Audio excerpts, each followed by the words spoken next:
Halo guys, ketemu lagi di serial Turki Kan Cicek Leri 5. Jangan lupa subscribe channel ini ya, agar dapat terus mengikuti kelanjutan serial ini.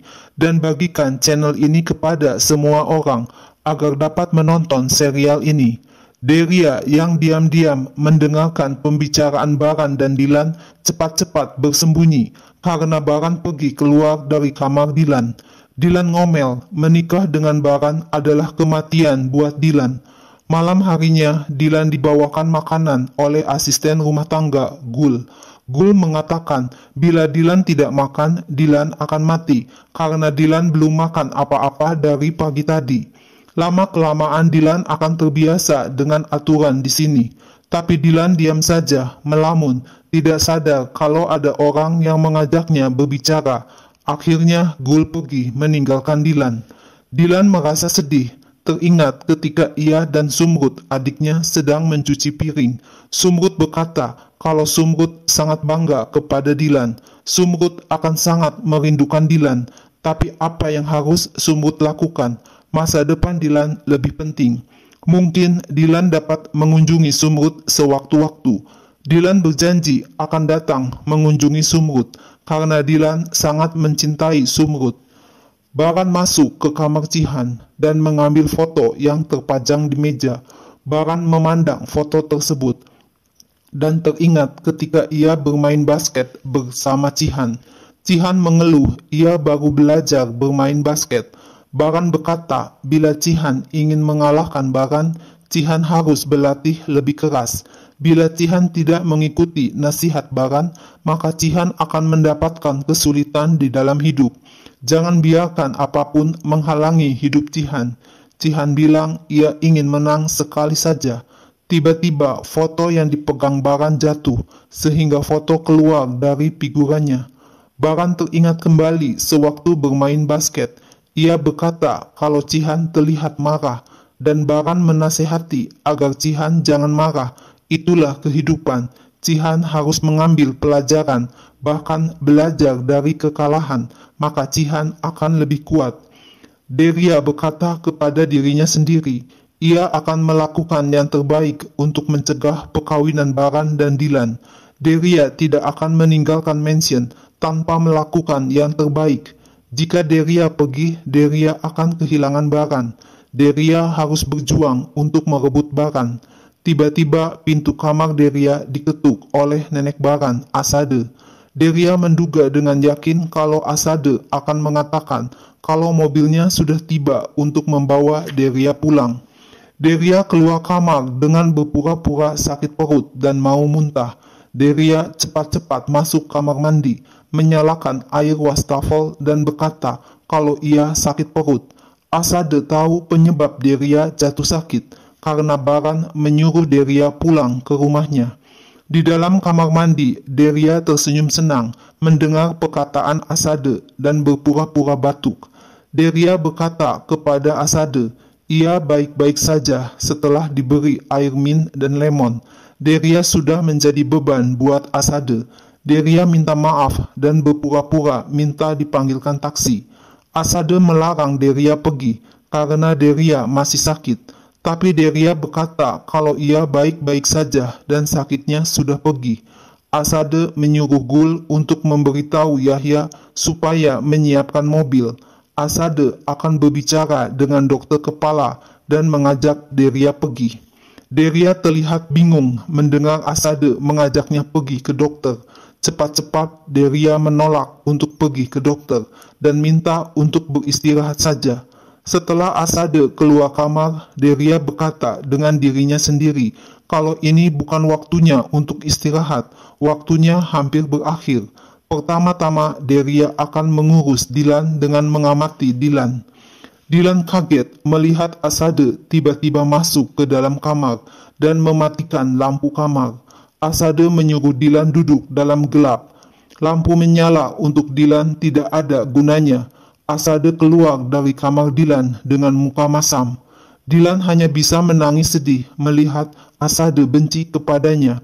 Dilan berdoa kepada Tuhan agar diberi kesabaran dan bisa bertahan dengan bermartabat dalam kesusahan ini.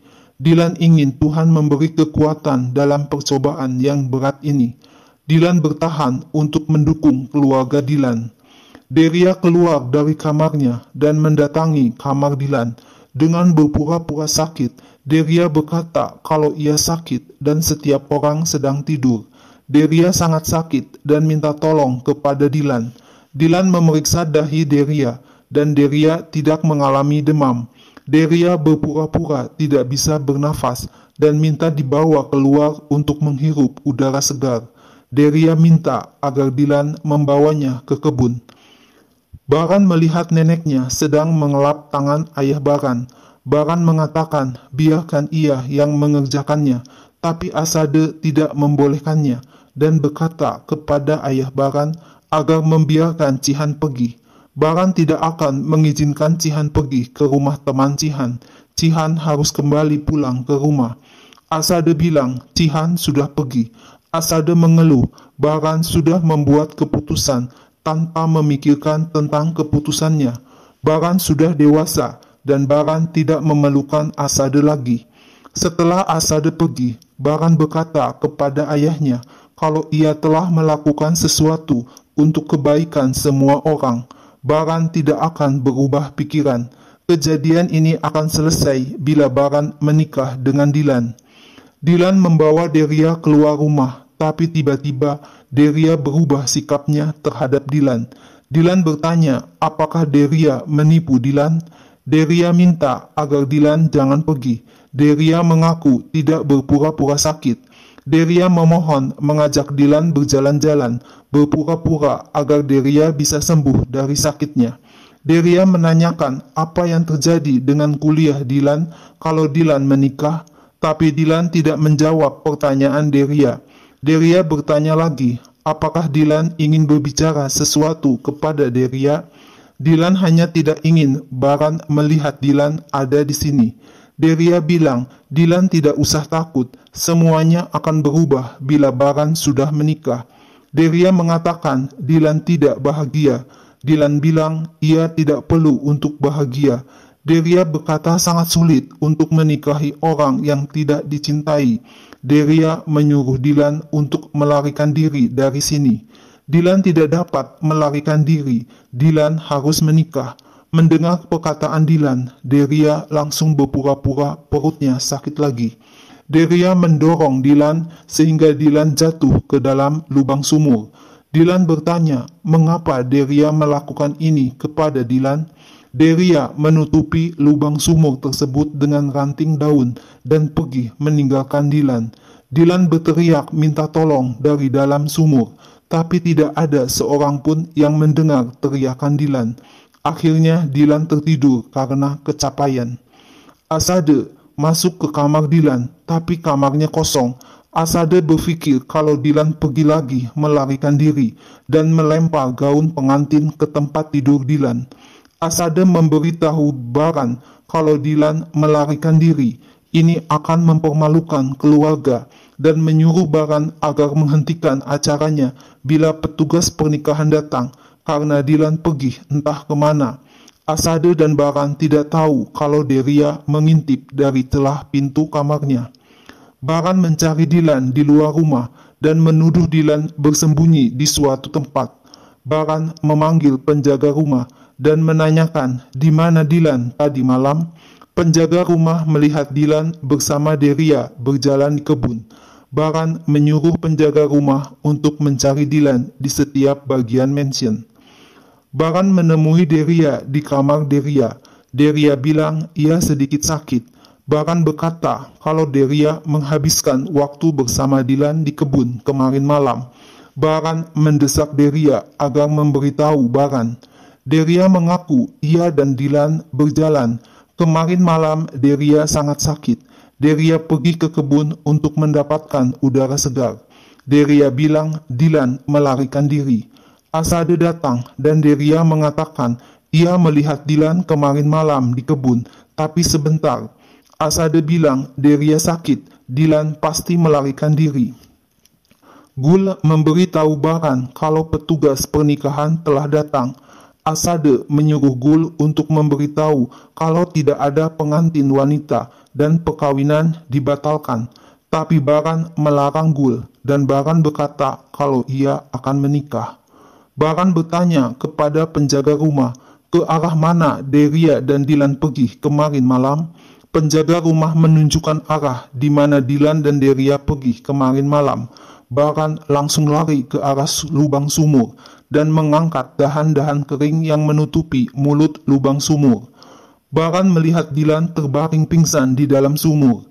Baran langsung melompat turun ke dalam sumur. Baran berkata, ia di sini bersama Dilan. Baran memegang wajah Dilan dan menyuruh Dilan melihat Baran. Apakah Dilan bisa mendengar Baran? Dilan menatap Baran. Tiba-tiba ada pegawai Baran yang akan meminta bantuan untuk menolong Baran keluar dari sumur. Baran menggendong Dilan keluar dari sumur. Baran mengelus wajah Dilan yang masih pingsan dan kemudian memerciki wajah Dilan dengan air sehingga Dilan sadar dan bangun. Asade ngomel di mana Dilan ditemukan oleh Baran. Baran bilang ia menemukan Dilan di lubang sumur. Tidak ada waktu untuk bicara sekarang. Sekarang waktunya untuk pernikahan. Baran akan menanyakan tentang kejadian ini nanti. Baran dan Dilan memandang ke arah Deria yang tertunduk malu.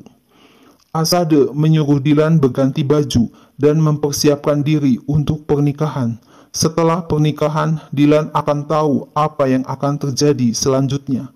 Baran mengambil cincin pemberian ibunya dan teringat sewaktu Baran masih kecil. Baran berkata kalau cincin ibunya sangat bagus. Ibunya berpesan, suatu hari nanti cincin ini akan menjadi tanda cinta Baran. Baran akan jatuh cinta, dan ketika Baran jatuh cinta, cinta itu akan datang secara tiba-tiba dengan kasih sayang dan belas kasihan Baran. Cincin ini menandakan cinta Baran dan kasih sayang Baran di jari wanita yang berbagi belas kasihan dengan Baran. Teman Baran memberikan cincin yang dipilihnya menurut keinginannya. Baran mengucapkan terima kasih. Teman Baran bertanya, mengapa Baran tidak melihat cincin yang diberinya? Baran bilang, ini hanyalah sebuah cincin. Apa yang dicari dari cincin ini? Setelah Baran pergi, temannya berkata kepada dirinya sendiri, kalau Baran mengalah untuk adiknya, Cihan, dan ia merasa kasihan kepada Baran dan Cihan. Dilan berdoa kepada Tuhan supaya Tuhan menolongnya. Dilan terhindar dari sumur. Sekarang Dilan masuk ke sumur yang lain. Baran terpesona melihat Dilan yang memakai gaun pengantin. Baran memakaikan cincin kawin ke jari manis Dilan dan cincin kawin ke jari manis Baran sendiri. Baran memegang dagu Dilan dan memandang wajah Dilan. Mereka saling berpandangan satu sama lain. Baran membawa Dilan dengan memegang tangan Dilan, disaksikan oleh Deria yang mengintip dari dalam kamarnya. Deria menangis menyaksikan Baran menggandeng tangan Dilan untuk menikah. Tapi Deria mengatakan kepada Asade kalau ia tidak ingin pergi tanpa menyaksikan Baran dan akan mengucapkan selamat berbahagia kepada Baran. Asade memuji Deria sebagai gadis yang ramah. Acara pernikahan Baran dan Dilan dimulai, disaksikan oleh ayah dan Asade. Buku pernikahan yang seharusnya diberikan kepada Dilan diambil oleh Baran dan dimasukkan ke dalam saku jasnya. Baran pergi meninggalkan acara pernikahannya dan meninggalkan Dilan sendirian. Dilan menangis sedih, tidak ada seorang pun berada di dekatnya. Deria pamit kepada Asade akan pergi naik taksi. Asade bilang ia mempunyai rencana dalam pikirannya, pasti Deria akan menyukainya. Deria berjanji akan datang lagi nanti mengunjungi Asade. Asade menyuruh Gul untuk membawa Dilan dari kebun. Gul berkata kepada Dilan kalau Baran kelihatan orang yang keras, tapi sebenarnya Baran adalah laki-laki yang baik. Gul meminta Dilan untuk mengganti gaun pengantinnya sehingga bisa merasa nyaman. Gul sudah menyiapkan semuanya untuk Dilan di kamar Baran. Dilan bertanya, apa yang telah disiapkan Gul? Dilan tidak mengerti maksud Gul. Gul mengatakan ia menyiapkan gaun tidur untuk malam pertama Dylan dan Baran. Dylan menangis, ia tidak lagi mempunyai tempat untuk lari. Tiba-tiba datang Baran yang langsung membuka dasinya. Dylan ketakutan melihat Baran yang datang menghampirinya sambil melepaskan jasnya. Baran memandang wajah Dylan dari dekat dan melihat Dylan yang gemetar ketakutan didekati Baran. Nah guys, lalu apa yang akan terjadi selanjutnya? Saksikan terus ya serial ini. Jangan lupa subscribe dan share channel ini ya.